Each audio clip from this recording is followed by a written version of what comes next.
Okay. Recording, good. All right. I guess I better take good notes for everyone who's not here.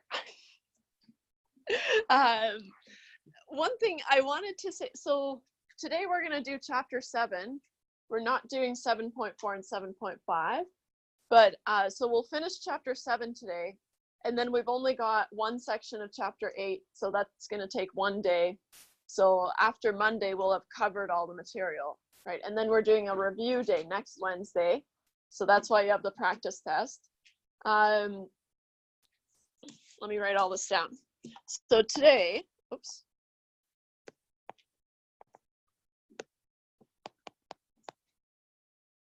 Today, we're doing chapter 7. We're not covering 7.4 and 7.5.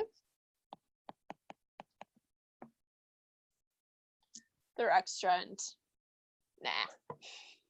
They're not on the final, so who cares?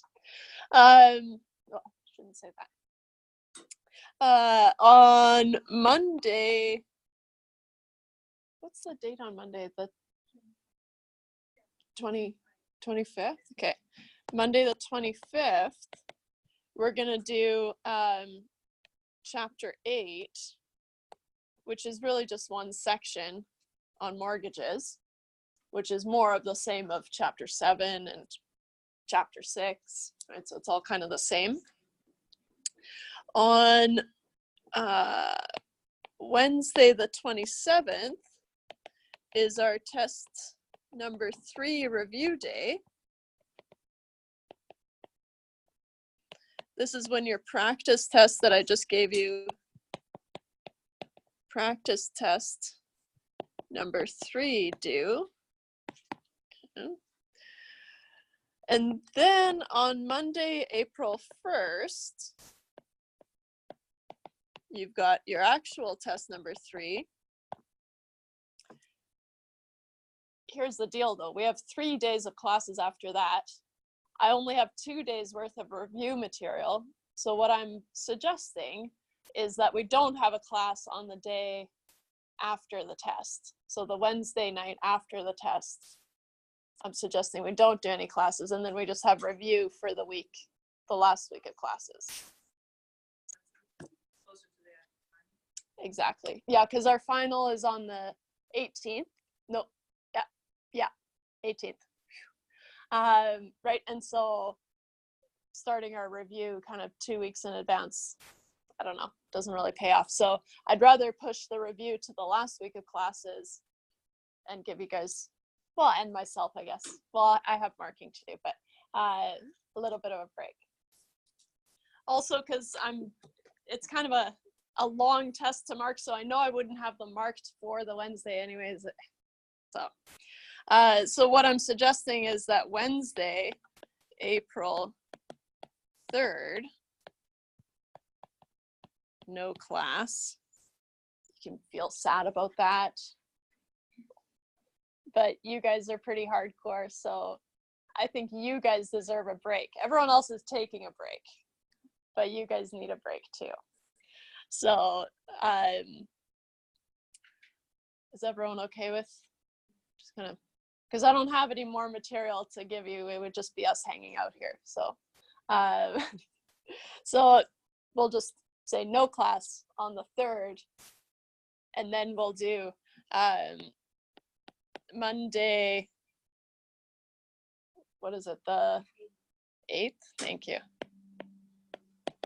April 8th is review, and also the 10th.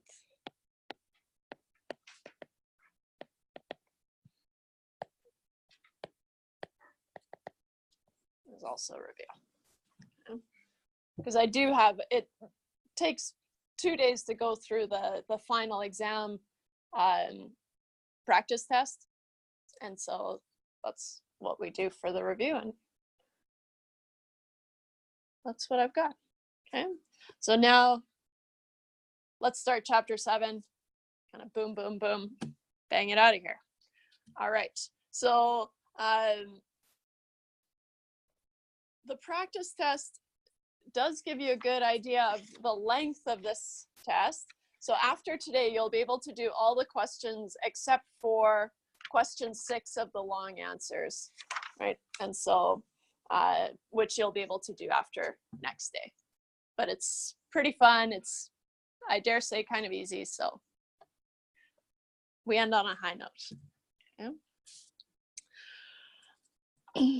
Let's do a tiny bit of review, not too much, just because actually chapter 7 is just a slight revision of chapter 6, right? Chapter 6 we finished last day and we said, okay, well, we've developed all these formulas for calculating the present value, the future value, the number of payments if we have to. And then we talked about for annuities, right? So now we're talking about these regular payments. And then we ended off showing, okay, how do we use our calculator to do all these things? And so today we're going to keep using our calculator, because I definitely on the test, you'll want to use your calculator. There's one where you're not allowed to use your calculator, but for all the other ones, you'll want to be really good at using your calculator, because as you probably have noticed on the practice test, right, I've given you little slots to put the calculator stuff in, right? And so even if you don't have time on the test to go through and actually do the calculation, just filling these in correctly gives you 1.5 marks out of 2. So that's pretty good, right? So you can just kind of fill in these blanks and then leave those and then come back and do the calculations if you have time, right? So, but we'll talk about that later on the review day, I guess. So we talked about general annuities, where we have to, general annuities, we must calculate I2, right, to get the payment frequency and the compounding frequency to match. To get the, I'll say payments per year, that's the payment frequency, and compoundings per year to match, right? Then use, I'll just call them regular annuity formulas.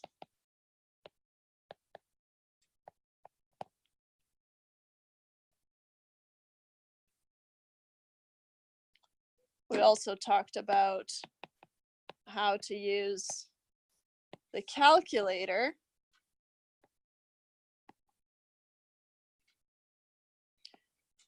to solve annuities.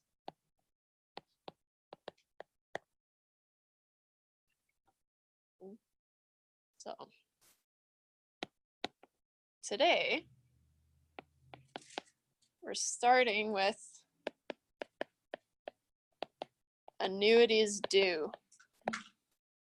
We've already talked about annuities due and annuities. So we've got ordinary annuities where we've just got these payments at the end of the month or the end of the year, right? Annuities due, we've got payments at the beginning of the year or the beginning of the month, right? But that's the only difference. And so now payments are made at the beginning of the payment period. At the beginning of the payment period.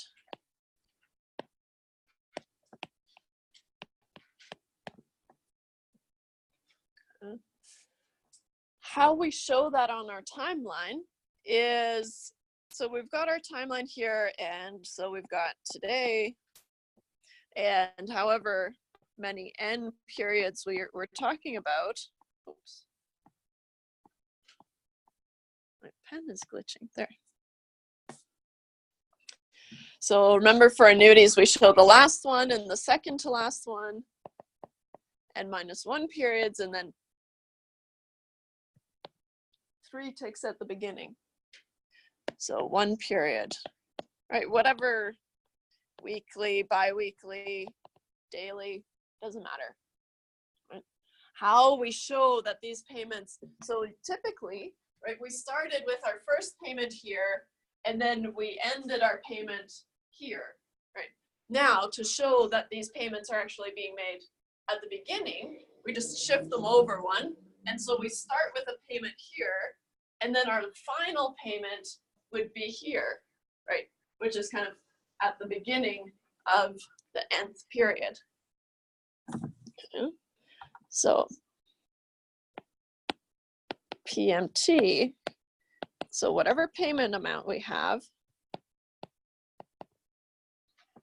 up until the n-1 period. Okay.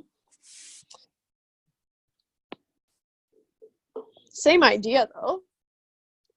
We can use the same calculation that we had and say, okay, well, up to here, right, we can calculate the future value using the formula that we know, and then it just sits there for one more compounding period, right?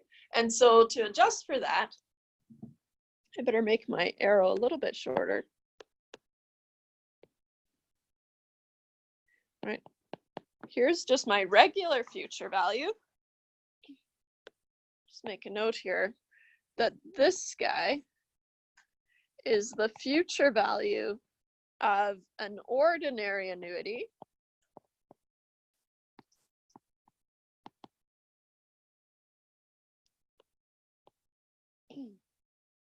it has to sit there for the rest of the month or the rest of the year, right? Whatever we're talking about. And so to denote that we've got these payments at the beginning, we put the future value and then due at the end, or little subscript due.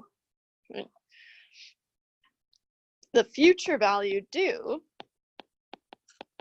is just the future value, right? This ordinary annuity future value times 1 plus I, just the interest of one period.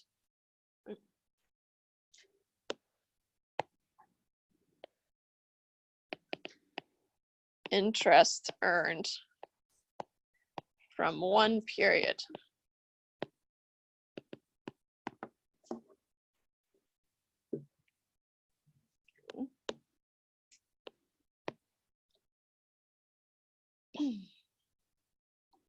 So that's just to show you, but really the line would just go to the end of the nth period and you just call it a future value due, right? But what's actually going on is that you've got a future value of an ordinary annuity, and then it just sits there for one more compound.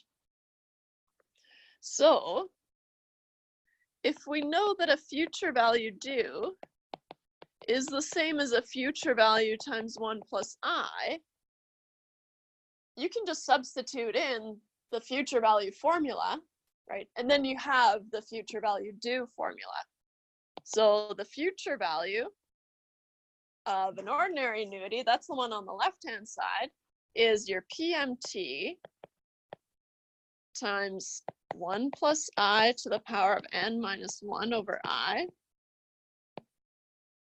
and then times 1 plus I.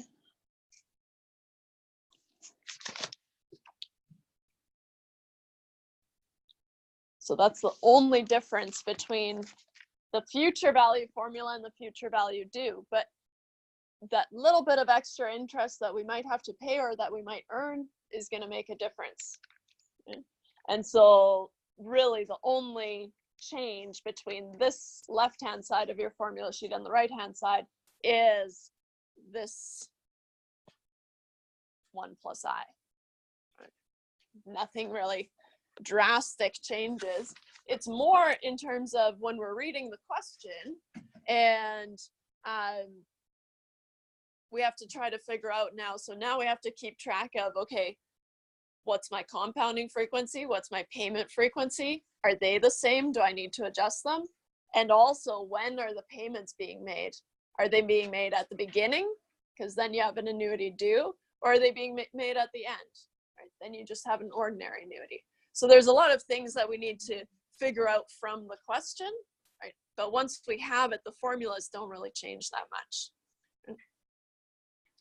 So, all right. We've got our, oh, I guess I should talk about the formulas for n, right? Same idea. The formulas for n haven't changed that much either. So the formulas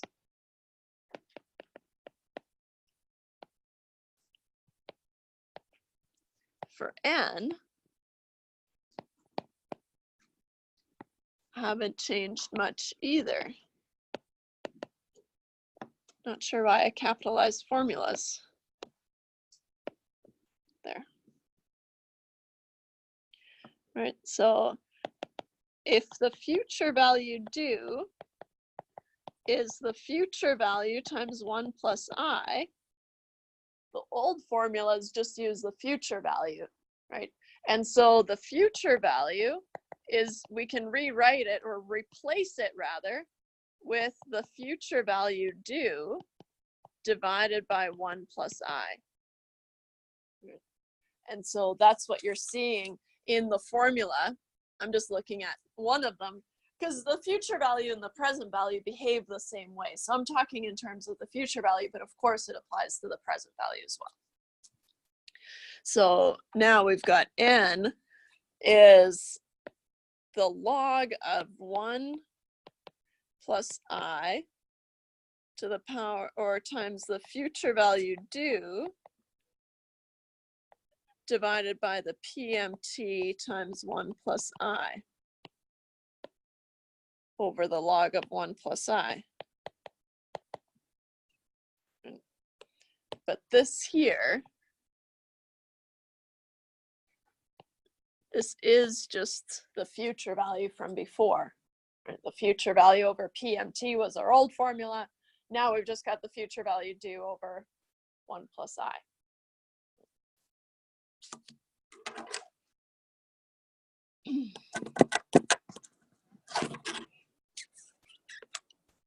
Okay. Any questions so far? Let's do an example. So let's do example 224.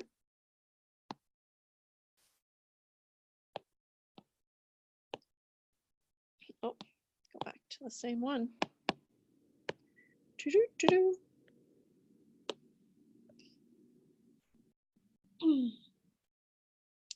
Payments of $350 are made at the beginning of each month toward a car. Okay. What's the car worth if payments continue for 5 years and money earns 4% per year compounded quarterly? Right. And so now I'm going to make a point of just jotting down the 3 key pieces of information that I'm looking for, right? Which is going to be, well, my payments per year.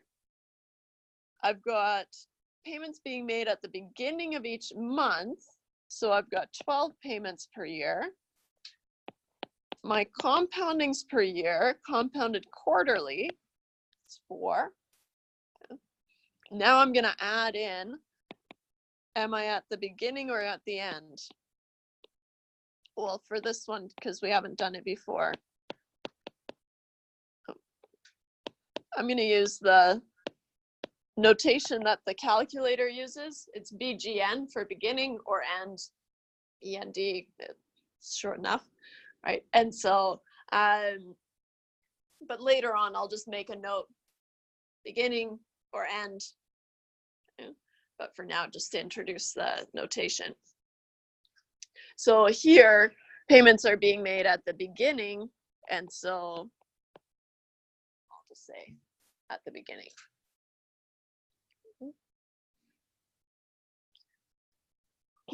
That means we have an annuity due, and it's a general annuity. You don't have to remember that, but it's because the payment frequency and the compounding frequency aren't the same.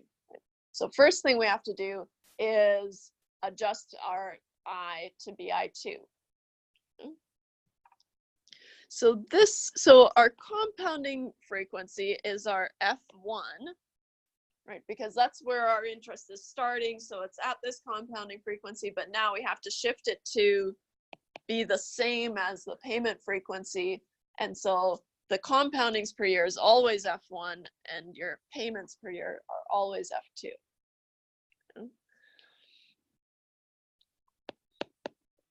I2. Oh, I guess I should find I1. I1 is R over F.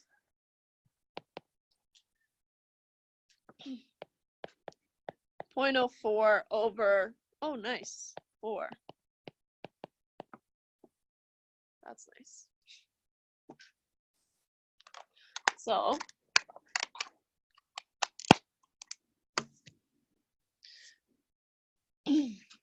now I can find I2.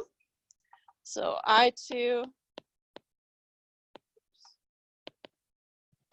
is 1 plus I1 to the power of F1 over F2 minus 1. Yeah.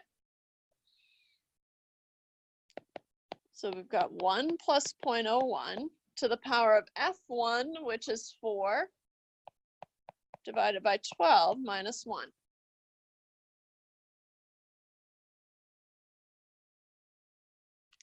.01 to the power of 4 divided by 12 minus 1.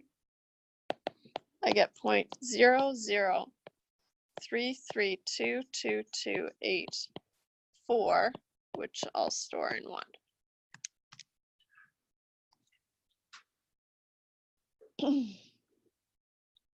Okay. So now that's our I that we have to use in our formulas, right? And so let's figure out our timeline, just see what we have to calculate, right? But now we have the hard part's over. Finding I2, I think, is kind of the hard part, and then just do the calculations. So we're making payments of $350 toward a car. So payments continue for 5 years. So let's just say we start here today and 5 years. You know what, I'll bump this 5 years up above a little bit because I know I'm making monthly payments, right? And so at the end, the closest ones to the ticks, I'm going to make months. But up above here, I'll put 5 years. It doesn't matter, but just makes it a little bit nicer.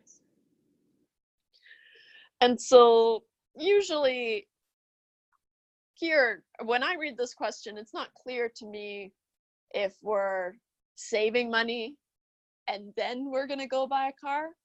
Usually with these types of questions, though, what they mean is if you're buying something, you've already bought it with a loan and now you're paying it off with these payments. So that's how I'm going to approach this, because that's usually how these questions just are framed, right? So we've bought a car, now we're paying it off, right?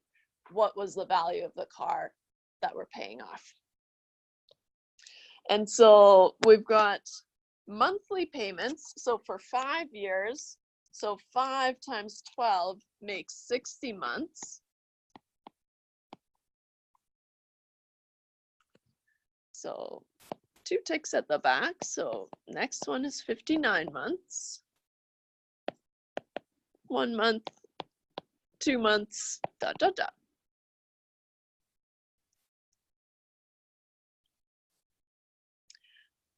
I'm making payments at the beginning of each month of $350, right? So I start, my first one starts today, 350, 350, 350, and then the last one is at the 59 months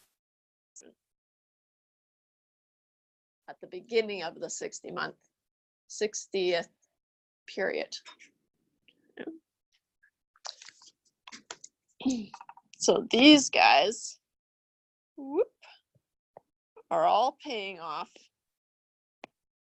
some present value due. And I just put the due on there just to emphasize that, hey, these payments are being made at the beginning, but also it's a different formula, right? So you want to make sure that you highlight if it's an annuity due, right, or just an ordinary annuity. All right. On this arrow, I'll just put N is 60. We already calculated it, right? Keeping in mind that N for annuities, N is the number of payments, right? So it's not the number of compoundings anymore, it's the number of payments.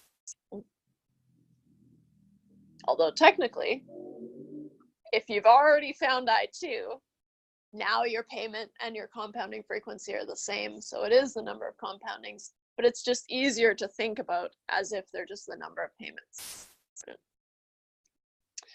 Okay, so we have to find this present value due.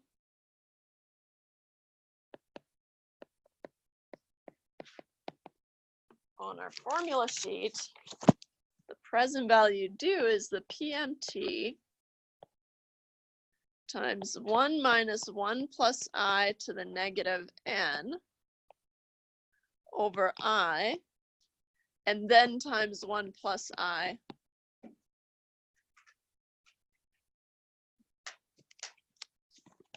Just because we made a payment technically kind of a month early compared to an ordinary annuity.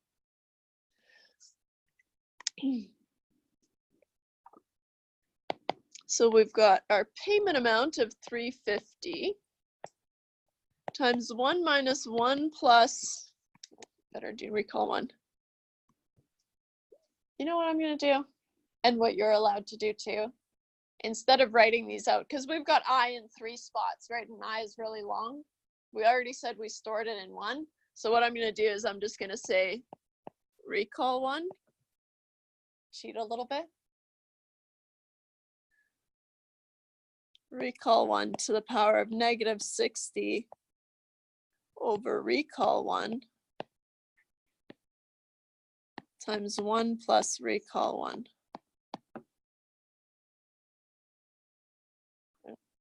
Only if you've told me that you've stored it in 1. Or if you've stored it in 2, use recall 2, of course, right? But whatever you said you stored it in, then use that instead.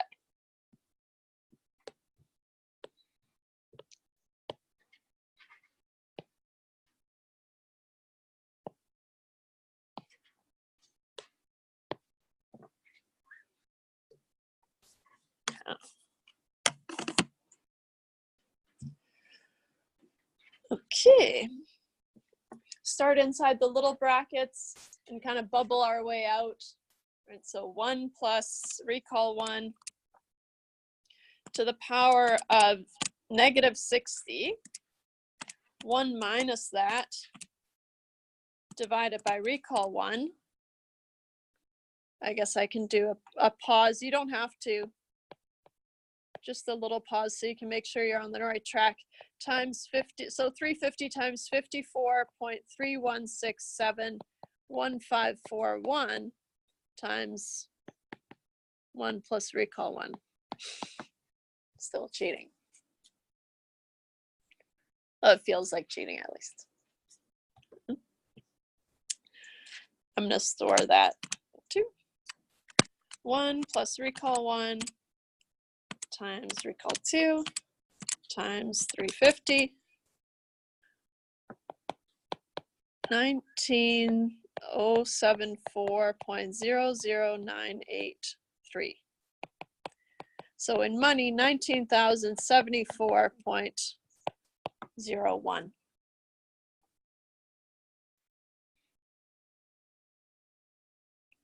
On our calculator, right, if we wanted to use our calculator instead to do these this calculation, we definitely can, but we have to tell it that these payments are being made at the beginning, right? So it'll match our calculation.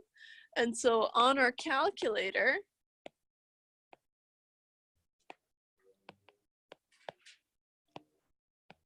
we need to change the mode from end to BGN. So to do that, you're going to hit second, and then the PMT button. See how it has a BGN over top? And so we've got second payment, and then this is to enter the BGN menu. And then to change, you're going to hit second and then enter.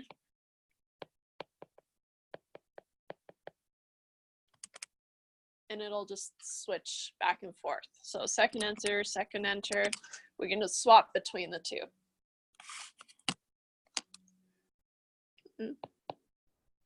The screen, if you're looking at it, when you switch to beginning mode, it'll have a little note up at the top saying, hey, I'm assuming these payments are at the beginning. So the screen will remind you which mode you're in.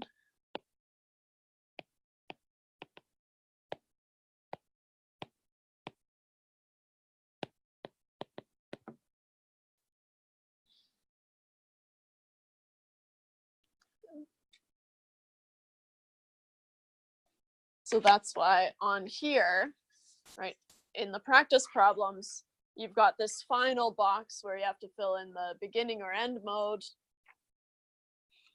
You can grab one after. Right, and so there you'll just say beginning or end. Just as a reminder to change the mode. So if we had to do this question on our calculator, right, we just list all the entries that we're going to put in. So N, interest per year, PV, PMT, future value, payments per year, compoundings per year, and finally, I'll just shorthand it to B/E.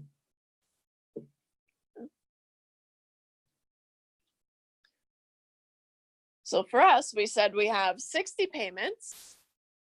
The interest per year was 4%. 4, nice. 4%. The present value is what we're trying to solve for, so I'll put a star here. The payments that we're making are $350. I'm going to assume that I'm making these payments, right? So they're leaving my hands, so I'm going to make them negative. Once I'm done paying it off, the future value will be 0. Payments per year, we said were 12, and the compoundings per year were 4, and we're at the beginning.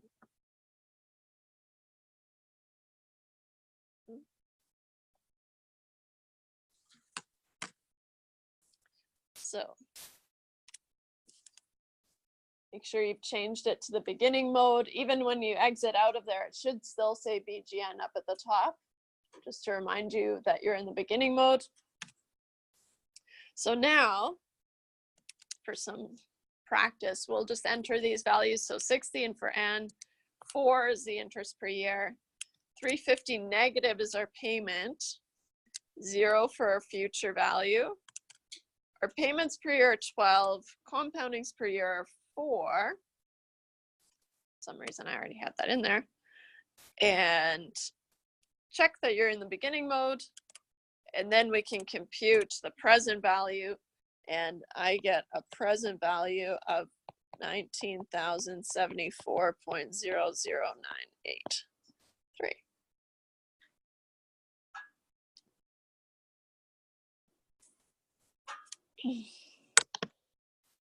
Which is the same.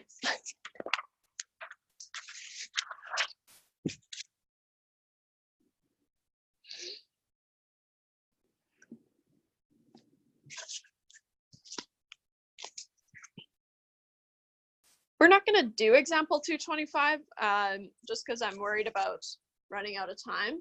But if you wanted to have a look, there's the reason I'm cutting it is because it's not on test 3 and it's not on the final, so why are we going to waste time on it?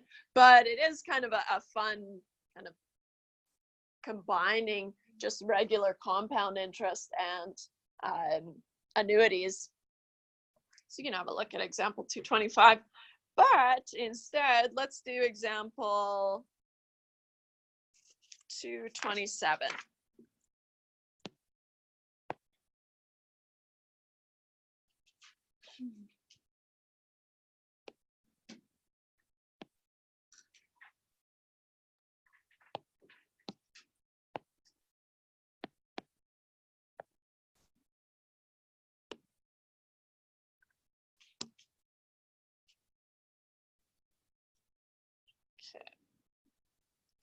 Susie takes out a loan of $20,000 so that she can purchase a new car. Hey, that's all we're doing here. We're just buying cars, buying cars. She intends to pay this back with $175 installments at the beginning of each week. So I'll just make a note here, beginning of each week. Right, so already we know we're at the beginning, and our payments per year are weekly, so 52. Assuming the bank charges a rate of interest of 3.5% compounded annually, so my compoundings per year is 1, how long will it take for her to repay her debt? Right. So we've got an annuity due because the payments are being made at the beginning. And we have to find I2 because our payments per year and our compoundings per year are not the same. But like I was saying last day, the safest thing to do is just always calculate I2. And if it doesn't change anything, then that's good. So let's see here.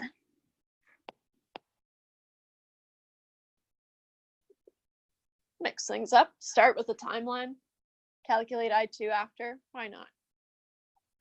So let's say she starts today and we want to know how long, or rather how many weeks is what we'll find first, and then we'll convert it to years just because. So for n weeks, she's going to make these payments, and that's how we're going to try to figure out how long it's going to take. But we know there's going to be a payment at n minus 1 weeks, today, 1 week from today, 2 weeks from today, ...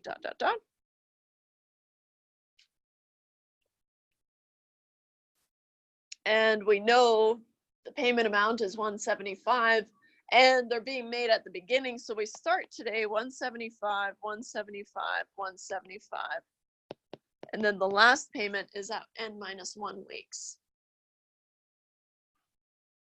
Technically the beginning of the nth week, but to show it, we just put it on the n minus 1 week. And these, we're told, are all paying off $20,000. Right. We got a loan for $20,000 and now we have to pay it back.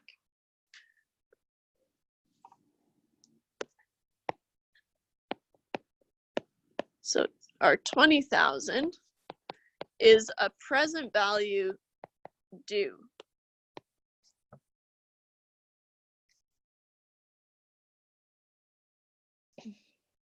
Okay. So we're trying to find n, so we can't put anything on our timeline. I'll just put n equals question mark. And let's find our I1, which is R over F, which was 3.5% compounded annually. Oh, that's nice. 0.035 divided by 1 is just 0.035. So now for I2 is 1 plus I1 to the power of F1 over F2 minus 1.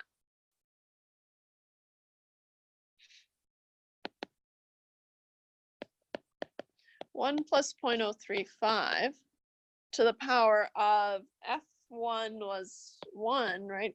and F2, I think, was 52. I'll check. Yeah. Well, I'd better make a note here, right?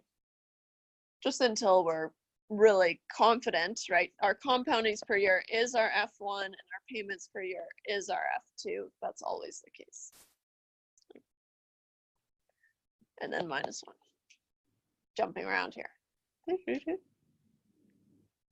So let's do 1 plus 0.035 to the power of 1 divided by 52, and then minus 1. I get 0.000661785, which I'll store in 1.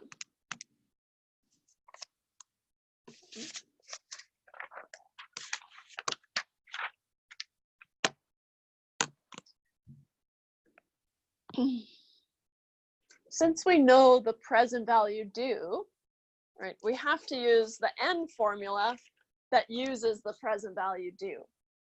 Okay? And so N is the negative log of 1 minus I times the present value due over the PMT times 1 plus I.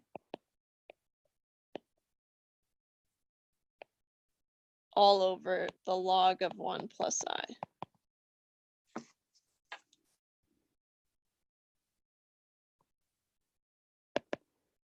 Which means we want the negative log of 1 minus, recall 1, why not? The present value due, we said, was 20,000. Our payment amount is 175, yeah,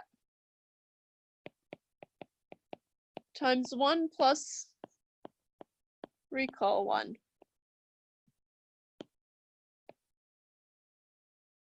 All over the log of 1 plus recall 1. Only because it would be, I've done it before, but feels good to not have to write out I 3 times.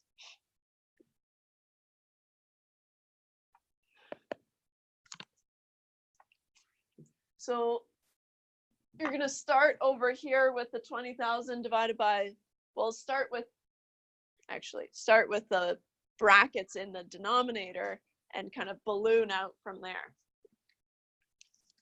So did I store this? Yeah. Plus 1 times 175. And then I want to do 20,000 divided by that.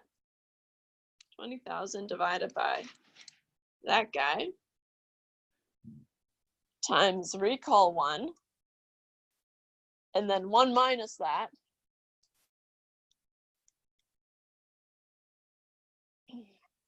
Just to jot down here, I get the negative log of 0.924417473 over the log of 1 plus recall 1. I'll store this. 1 plus recall 1. And then I guess the log of that.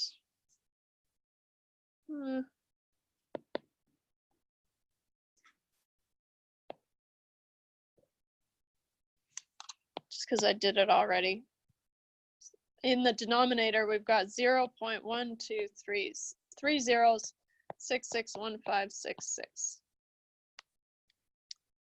I'll store that 3.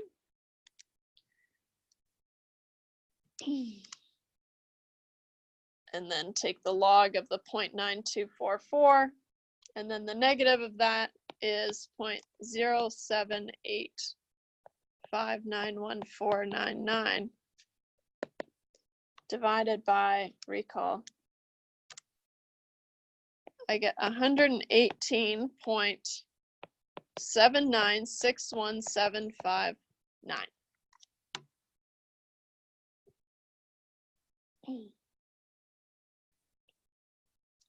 We can't make 0.79 of a payment, right? So we're going to have to go to 119 payments. Need to make 119 payments. So N is 119.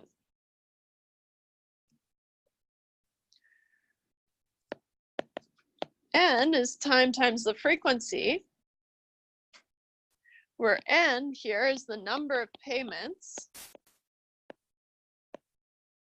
So the frequency that we're dealing with is the payment frequency, so the payments per year.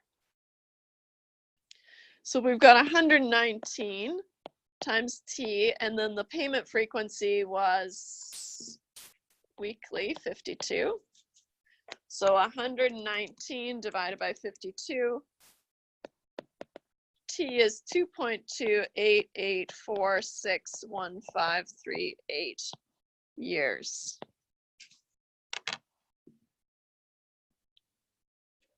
Or if you wanted to round to 2.29 or something, that's fine. Okay.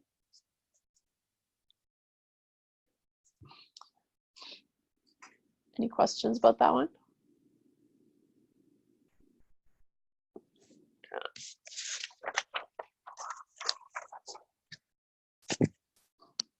So again, nothing's actually changed. It's just when are the payments being made? And that's it. Adjust for that, and then we can keep going. So 7.2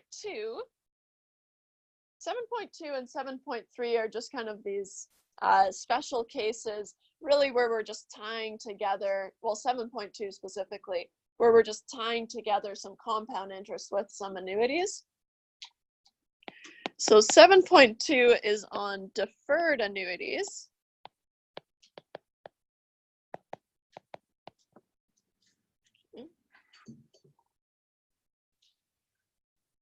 A deferred annuity is just when there's some amount of time that money is just sitting in the bank typically, right?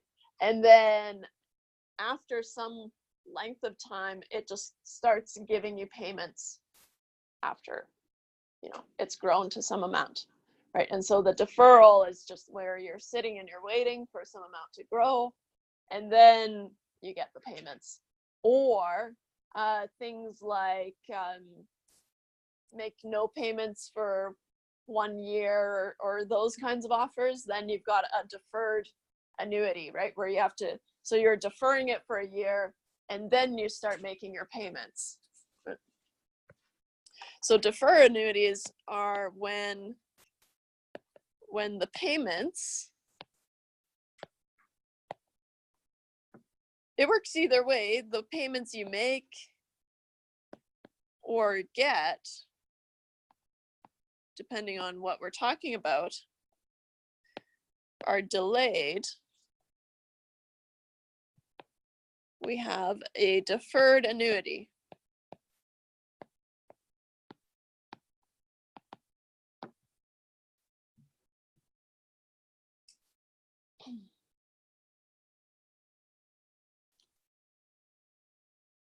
So,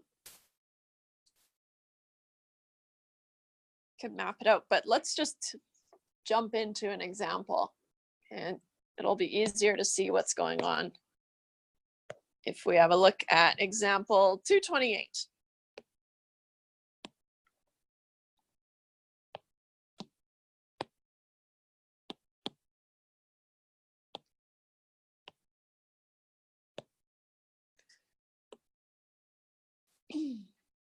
Today's the beginning of January. Your bank offers you an investment which pays $100 per month for 5 years, beginning in 5 years, with the first payment at the end of January. If money earns a rate of return of 3% interest per year compounded bi-weekly, what's the most that you should pay for this investment? Right, so what's the most that you should deposit today and then have that amount wait for 5 years and then sustain $100 payments per month for 5 years? Okay. So let's map this out so we can see what's going on. So we've got today, and then it's just going to sit there for 5 years.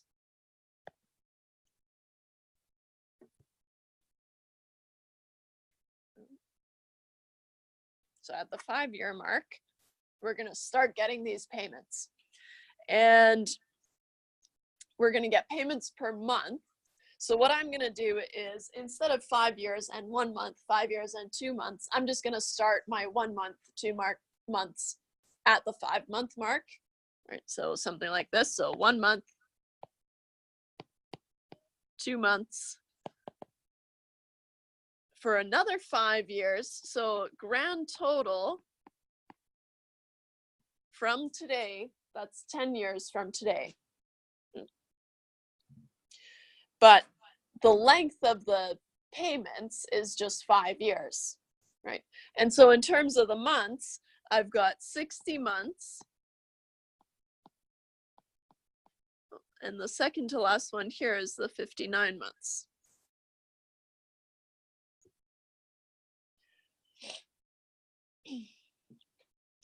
So the payments are they're going to start at the end of January, right? And so these payments are at the end of the payment period. And interest is compounded bi-weekly, and we're making payments every month. We're getting payments at the every month. So we're going to get payments of $100 at the end. So my first payment is at 5 years and 1 month, right? So $100, $100, $100.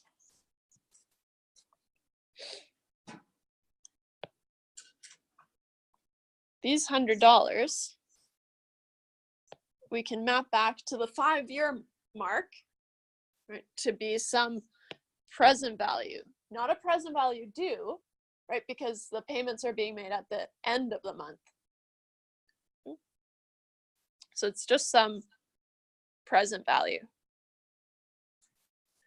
making this an ordinary annuity.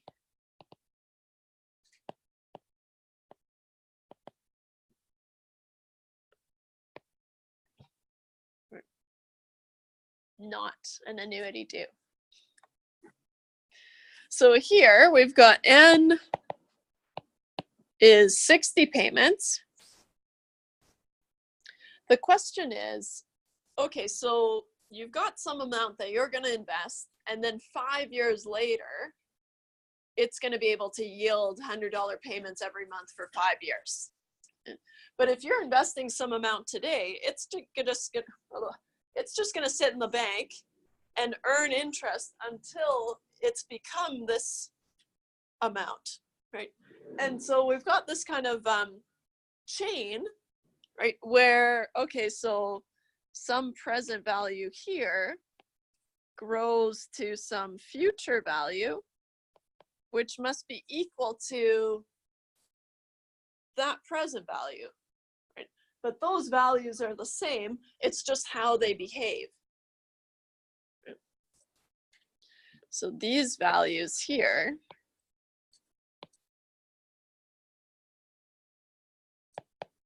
so the same value,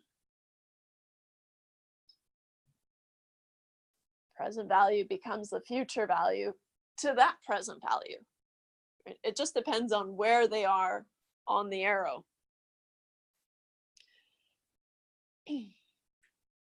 So rather, I guess I should have done this instead. Oops.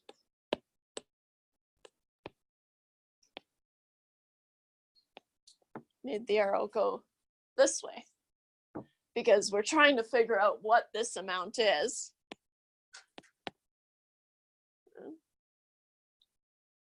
And so what we're going to do is we're going to say, okay, well, this is what we know, right? But this is what it's going to sustain. And so for 5 years, we're going to get payments of $100 per month, and we'll be able to calculate that present value, right? which also means, okay, well then we know what the future value must be. And so we can map that back to find the present value. And so there's kind of two phases, right? Phase one, phase two. Here, there's no payments, right? It's just sitting there earning interest. And so now you're back to the first page of your formula sheet, right? Where you just have compound interest, just regular compound interest problem. And so here, we've got compound interest.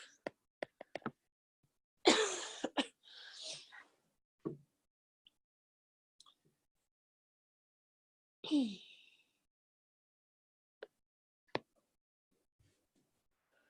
course, this would be pretty zippy to do on your calculator. We're going to do it by hand. Let me see if we do it. Yeah, we'll just do it by hand.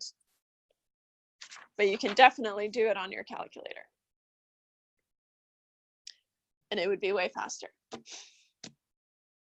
So, first thing I'm going to do is, well, I'm going to just jot down my payments per year. It was monthly, so 12 compoundings per year. Bi-weekly, 26. And I'm at the end.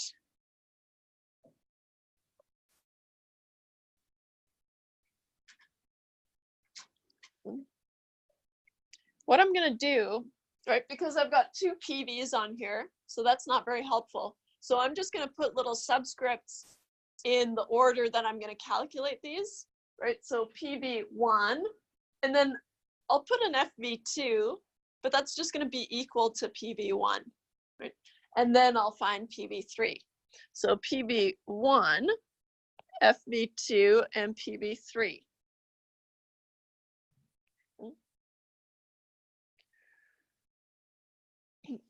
And here, I'll just make a note that I'm solving for PV1.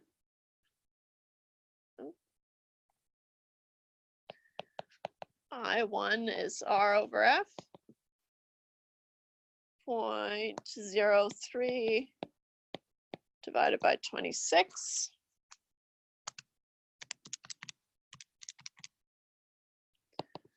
Point 0.001153.846. I better store that. I2, 1 plus I1 to the power of F1 over F2 minus 1. 1 plus recall 1 to the power of F1, which is my compoundings per year, 26 divided by F2, which is my payments per year, which is 12, all minus 1. Plus 1 to the power of 26 over 12. Oops, I don't think it did it. To the power of brackets, 26 over 12. And then minus 1. Did anyone else get 0.00250163? You did it? Just because I'm not sure. It is. I've got it written down here. Forget. So I'll store that. I'll overwrite my storage locker for 1 gets full all the time. Store 1, store 1, store 1. Oh, well, not that it matters. Okay, we can find the present value. Present value, not a present value due. Present value is the PMT times 1 minus 1 plus I to the negative n all over I, which is 100 times 1 minus 1 plus recall 1 to the negative 60, yeah,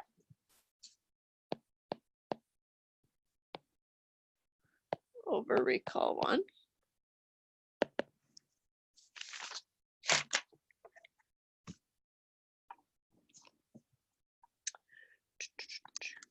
Plus 1 to the power of 60 negative 1 minus that divided by recall 1 times 100.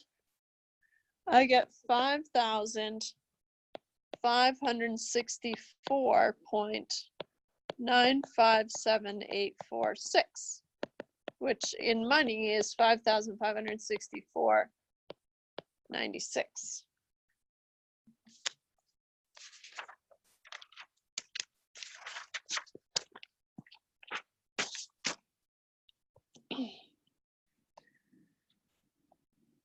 Guess I should specify. Here's PV1.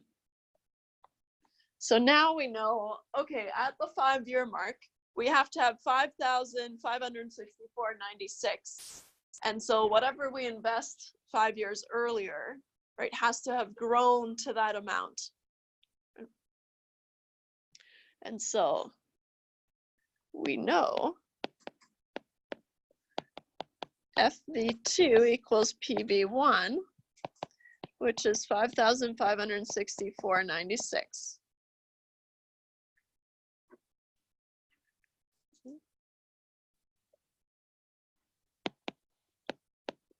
To solve for PV3, we use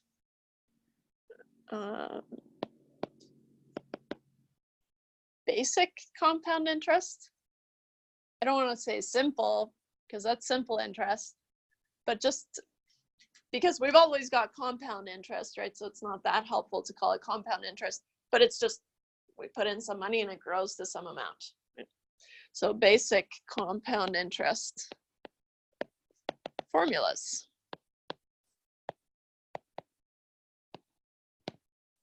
Right. Remember when? It's your formula sheet. Back on the first page, we've got PV is FV over 1 plus I to the power of n. Not sure why it's formula. And this will be PV3. So what we know is that PV3 has to have grown to 5,564.96 over 1 plus, and here we have to make a decision about I, right? What we can do is we can just go ahead and use I2, just remembering that now we've changed to use I2, we're already compounding monthly, right? And so we can use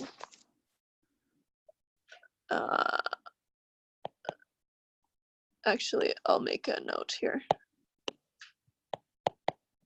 I2 to the power of n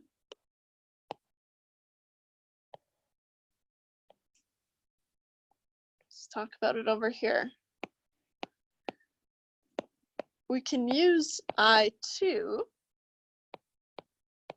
as long as we remember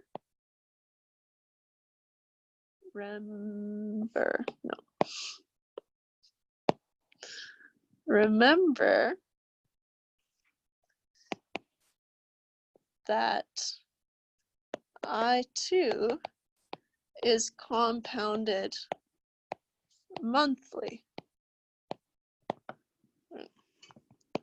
So F is 12.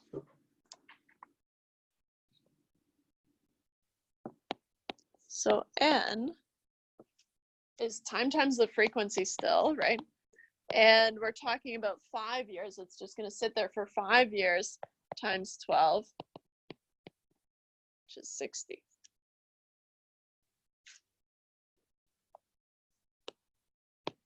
So what we have is we have 5,564.96 over 1 plus you can still use recall 1 to the power of 60. Or if you wanted to, you'll get to the same answer if you use the 3% compounded biweekly as your I, but then your F would be biweekly. And so we've got 1 plus recall 1 to the power of 60. And then 5,564.96 divided by that guy. I get $4,790.219662. So in official monies, 4,790.22.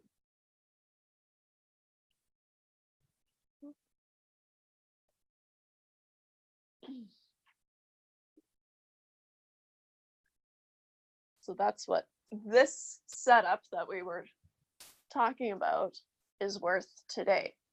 So if they say, hey, if you give us $4,000 5 years from now, we're going to give you $100 a month for 5 years, that's a good deal, right? Because you would have to pay $4,790 if you were just to put this into the bank and let it grow. Like if you were to set it up on your own, that's how much it would cost you, right? So it would have to be, they would have to offer you at something less than this for it to be worthwhile. Otherwise, you can just take your money and deposit it and you can just do it yourself. Okay.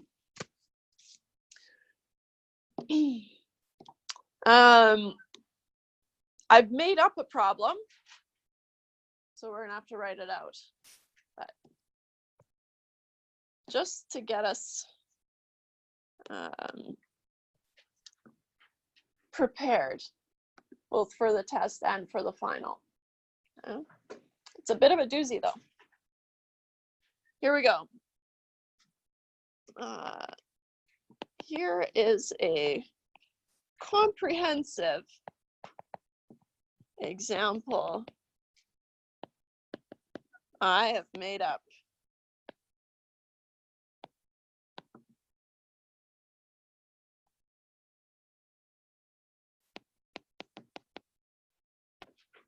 Example. You have decided to invest in your RRSP over the next 15 years. You have decided to invest in your RRSP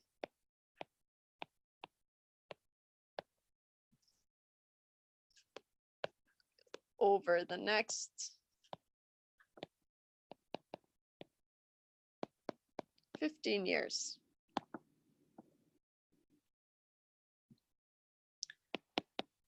You will make monthly payments.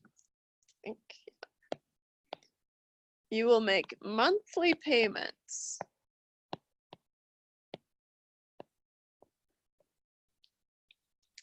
starting at the end of this month.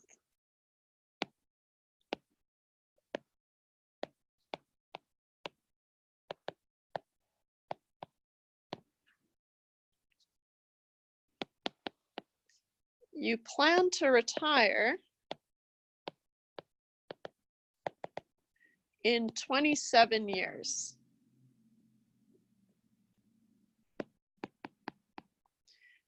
You want your RRSP to pay out $2,000 at the beginning of each biweekly period for 20 years. So you want your RRSP to pay out $2,000 at the beginning of each biweekly period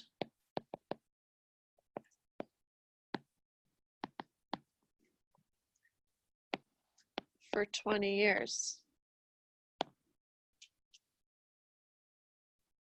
Okay. So we're making payments for what was it, 15 years? And then we just let it sit there, right? Just basic compound interest. And then now we get payments for 20 years. So now we've got this 3-phase problem. If your investment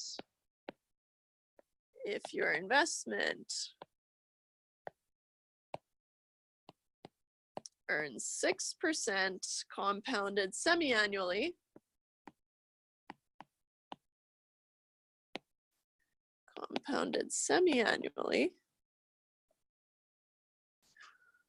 what are your monthly payments?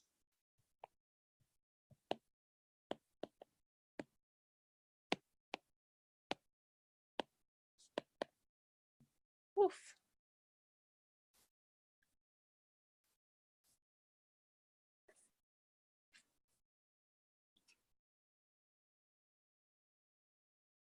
So we have to figure out, okay, so what payments do I have to make, right, for it to grow to that amount that can pay me $2,000 at the beginning of each biweekly period for 20 years? It's a lot of money. So we'll see how this goes. I just made up these numbers, so hopefully they work out. Should be fine.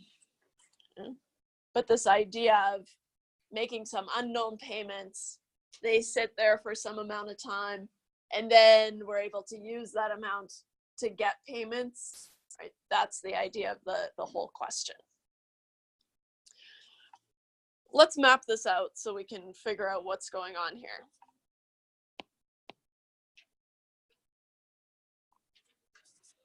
So we'll start today. We've got these 3 phases, right? So we've got a breaking point here and a breaking point here. I'll actually move this tick just a little bit closer because there's nothing really happening in between there. So for 15 years, I'm going to put the years up above just to have them, because then, right, our ticks have to be about our payment frequency, right, and the number of payments. So we've got 15 years from today. That's when I stop making these payments. And then I'm going to retire 27 years from today. And I want to get these payments for 20 years. So overall, that's at 47 years from today. Right, 27 to 47. Because this is 20 years. Oops. This distance, 27 minus 15 is what, 12 years?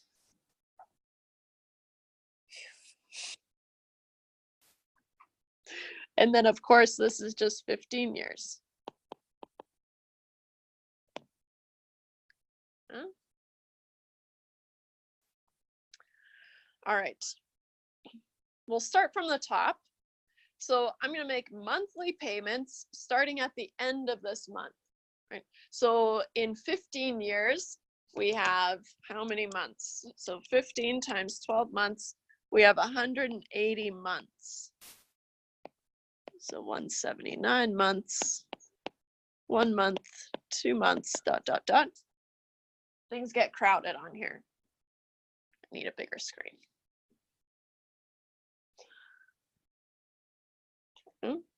So I'm going to make a payment starting at the end of this month. So I've got a payment here, some unknown payment amount that we're trying to solve for, ending at the 15-year mark, right? Because they're at the end.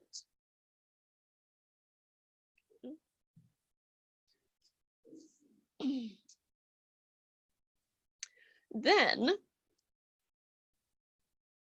that's going to grow to some amount, but And then that's gonna, yeah. These are gonna grow to some future value, just an ordinary future value.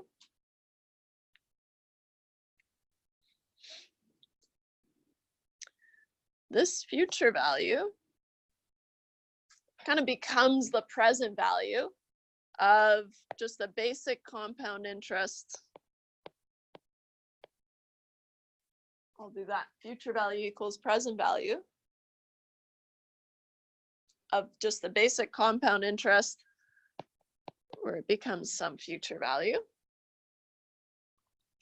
And then that future value is the one that's going to sustain all these payments, which we're getting at the beginning of each biweekly period for 20 years. So in 20 years, we have times 26, we have 520 biweeklies.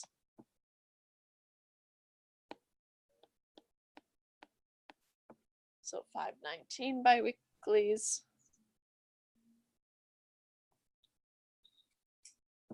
Here we're at 0 biweeklies, 1 biweekly, 2 biweeklies, and we've got a payment at the beginning of 2,000, 2,000, 2,000, and then the last payment we get at the 519th biweekly.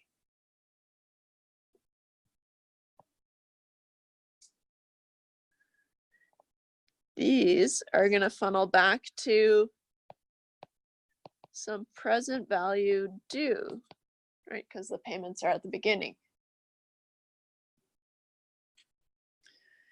which must be equal to this future value.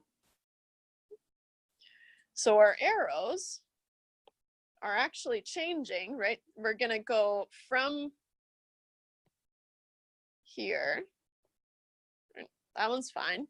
But then we're going to go from this present value, convert that to the future value, and then we're actually going to calculate the present value. And then we're going to use that present value as the future value to figure out the payments.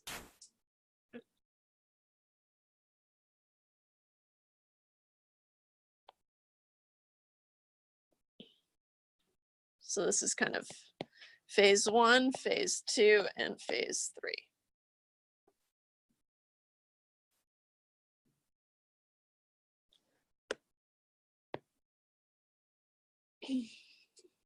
What's nice about this one, and I think on the practice test,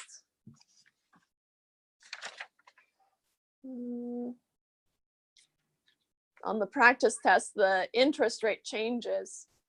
So we've got a different interest rate here from there, so we have to keep track of that as well. And so essentially you've got 3 little mini questions, or not so mini, right? You've got 3 questions in one here. And so what I would probably recommend you do is just kind of divide the information below it, just to kind of keep track of what's going on. And so I'll start with this one, because that's the one where I'm going to start my calculations. Doesn't matter, but just so I get in the habit of, because I have to start over here, which is a little counterintuitive, right? We kind of like to work from here to there, but in this case, we have to start here and work our way backwards. And so these are at the beginning. My payments per year are bi-weekly, so 26. My compoundings per year, oh, I guess I made it up. Semi-annually, 2. And my rate was 6%.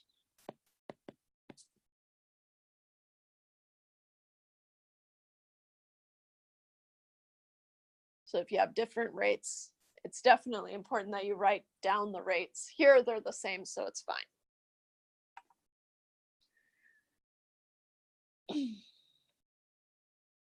Here in the second phase, right, we've just got basic compound interest.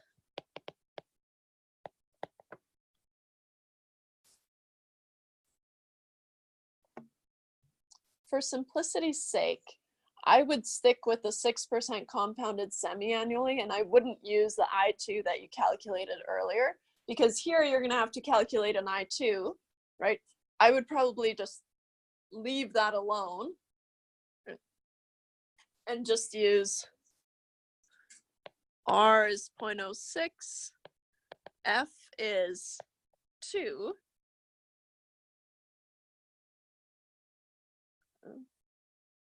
You definitely could, but I don't know. Nice to just go back to 0.06 and 2. And then here for the last phase, the payments are at the end, and we've got payments per year is monthly, so 12.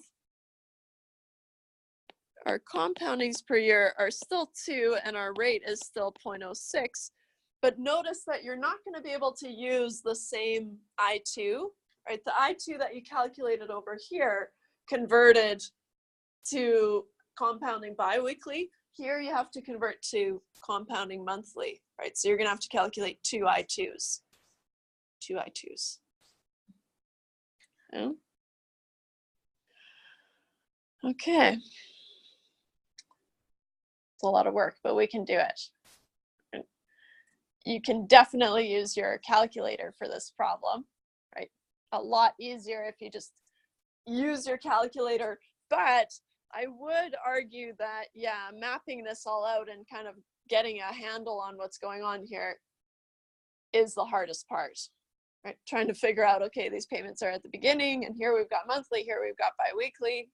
Right? Just kind of sorting that all out. So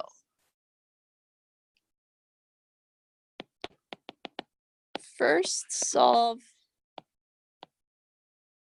for, here, I'll put little subscripts on here. 1, 2, 3, 4. It's really only 2 values, right? But just so we know how we have to snake through this little diagram. First solve for present value due 1. Do you guys want to use your calculator, or should we do it by hand? Hand? Okay. All right. Let's do it by hand. So first thing we have to do is find I1 is R over F, which was 0.06 divided by 2.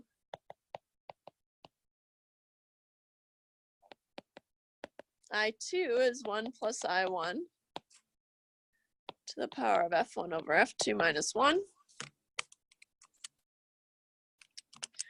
0.06 divided by 2, just in case, plus 1 to the power of, so 1 plus 0.03 to the power of, this is my F1, this is my F2, 2 over 26 minus 1.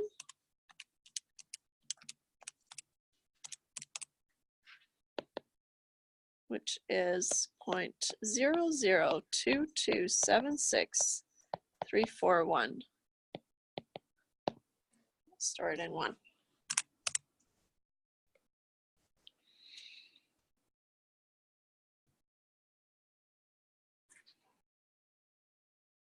Okay.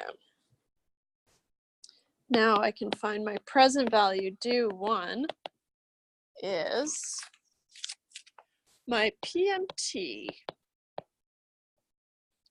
times 1 minus 1 plus I to the power of negative n over I, all times 1 plus I. Did we find n yet? Yeah, 520.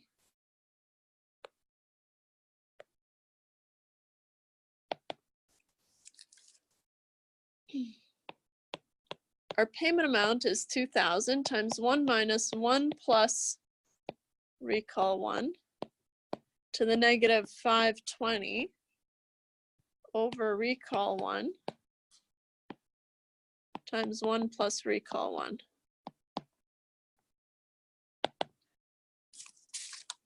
Right.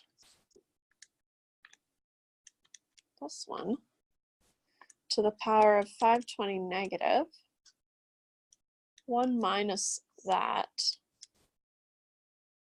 divided by recall 1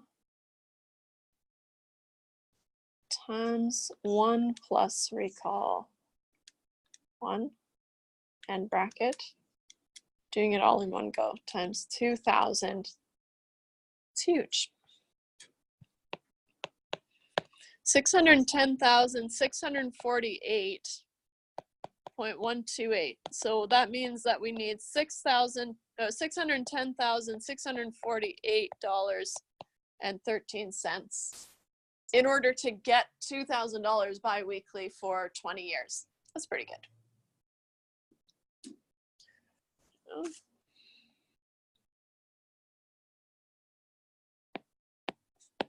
We know,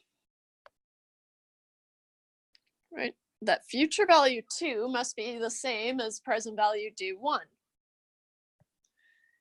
Future value 2 is present value due, due 1, which is 610,648.13. So now we're going to solve for present value 3.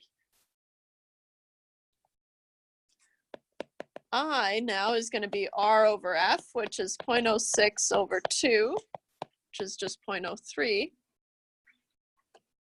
And N is time times the frequency. The time here, we said, was 12 years, right? Between 15 years and 27 years. It's just sitting there for 12 years, right? So now we're bringing back the 610,000 to some present value, right? And then we'll know what the payment, or then we can find what the payments the payments we need are. So we've got 12 years, and we've got semi-annually, so just 2, so we've got 24 compoundings in there.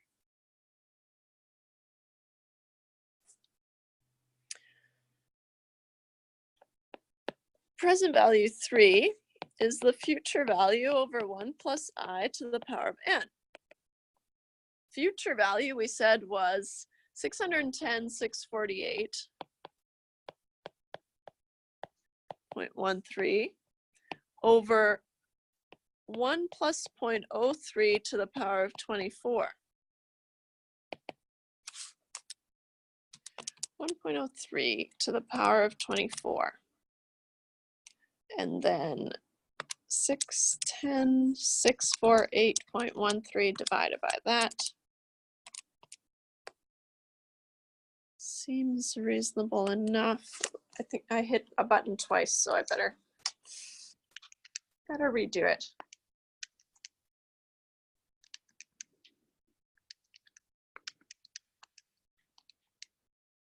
I was right. $300,398.4162. So in money, 300,398.42. That's how much we have to have here, right? So all these payments, 15 years worth of payments, have to combine to a future value of 300,000 and some odd dollars. We're so close. So now we know that present value 3 is the same as future value 4. I guess I'll write those the other way around. Future value 4 is the same as present value 3, which is 300,398.42.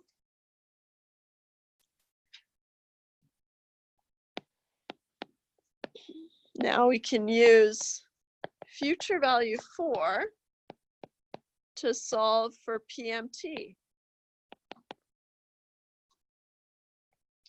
Okay. This is just an ordinary annuity future value, right? So we've got the future value is, oh crud, we have to find I2, don't we? Yeah, I should have known.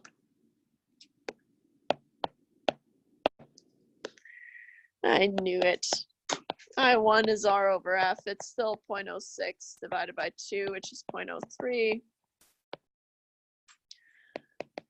I2 is 1 plus I1 to the power of F1 over F2 minus 1. 1 plus 0.03 to the power of, we're going from semi-annually, but I can't remember, 12 monthly. Good. Minus 1. 1.03 to the power of 2 divided by 12 minus 1 is 0.00493862. I'll store that in one. Now we can calculate the payment amount using the future value formula. So the future value is the PMT all times 1 plus I to the power of n minus 1 over I. The future value we said was 300,398.42. We're solving for the PMT times 1 plus recall 1. I guess we don't know. We jotted down n over here. 180 months. Right.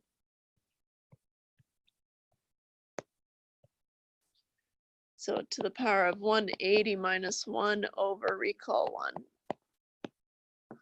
Okay. Recall 1 plus 1 to the power of 180 minus 1 divided by recall 1. So rearranging,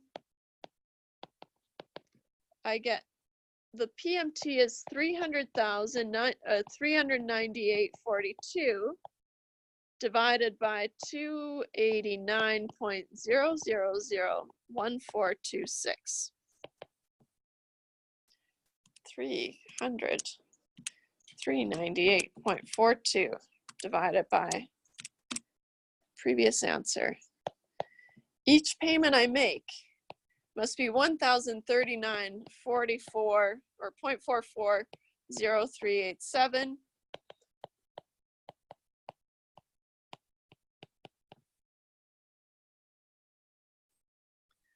So monthly payments.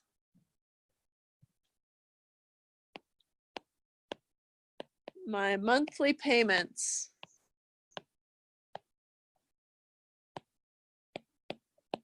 must be $1,039.44.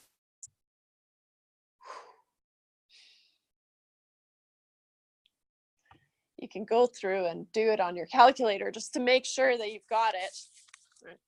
Because definitely when you're doing this one on the final and on the test, you might want to, I mean, it's way faster when you're just working alone, right? But even then, it will be quicker if you just do it on your calculator. Because then you don't have to calculate I2. Although, is it fair? I always think it's more fair if I make everyone calculate I2. But I'll make a decision. All right. There's technically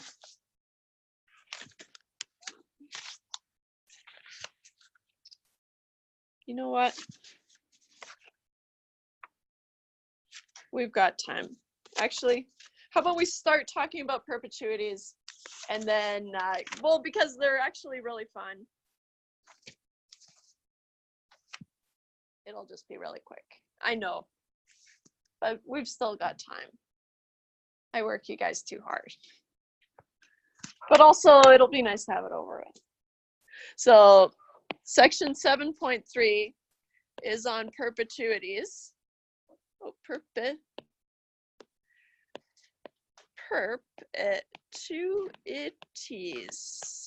Huh. So perpetuities, perpetuities are basically you invest some amount, and then we know that at each compounding, right, we get a little bit of interest, right? And so perpetuities, we just invest some lump sum and we just let it sit there. But at each compounding, we just scrape off the interest and we just leave in the principal. So at each compounding, we're getting the same amount of interest every time, right? Because the principal amount isn't changing. So a lot of funds like scholarships and things like that, someone had $1 million laying around, put it in an investment, and then the scholarship is just the interest that we're getting off of the $1 million, right? It always has to be some huge amount. So it's a little bizarre, but kind of a fun concept. And also, dun, dun, dun, dun, the last two formulas on your formula sheet. Notice, right, we can get payments at the beginning or at the end of the payment period or at the beginning of the payment period. Again, really, there's not much that changes between the two formulas. It's just if you're getting a payment or if you're taking payments out at the beginning of each period, you have to have the first payment ready to go, and that's what that plus PMT is. So, perpetuities.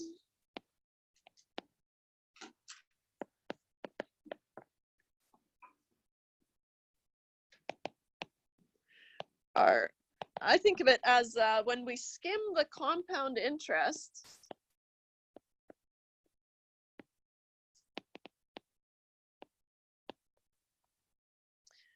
off the principal amount,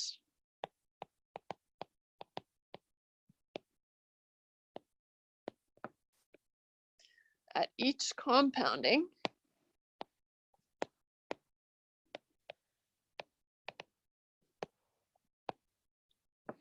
to get payments forever.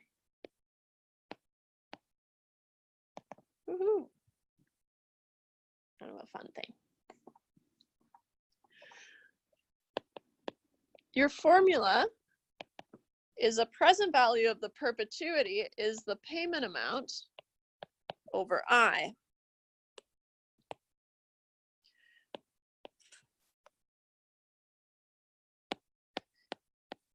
PV perp is the amount of principal that you'll need, right? So how much do you need to be able to scrape off some PMT amount?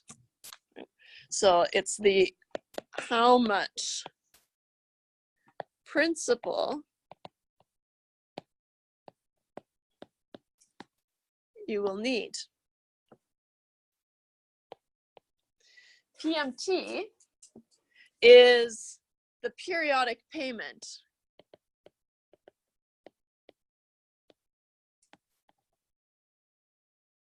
And of course, I is the periodic interest rate.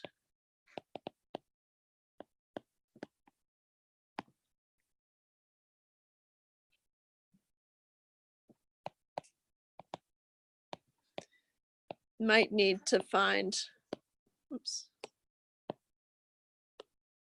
Might need to use I2, right? Because if we're compounding weekly, but we only want payments monthly, then we have to adjust our compounding frequency to match the payment frequency that we want, right? So we'll still have to find I2. But as far as formulas goes, I think this one's the simplest one yet. And the most rewarding.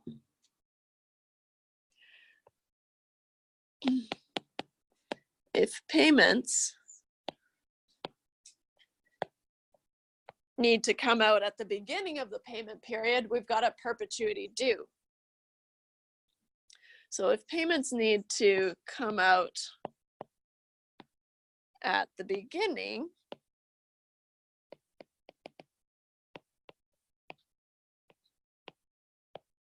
of the payment period,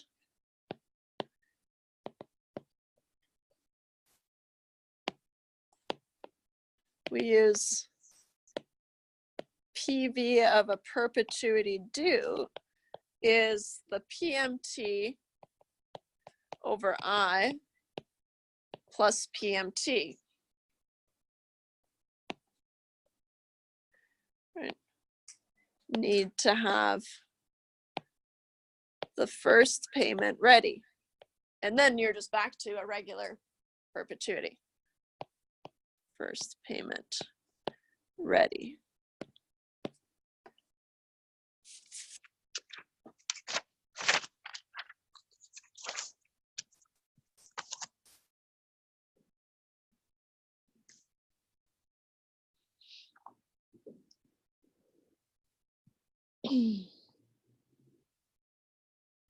Okay, I'm admitting defeat because we won't get through the whole example. We'll do the example next day, but it'll be example 232 if you want to look ahead or not. Doesn't matter. Okay. So we'll finish this example and then we'll get into mortgages. And then just like that, we'll have seen all the material that we need. Cool. So, any questions? No? Then let's go home. Or at least in my case, back to my office.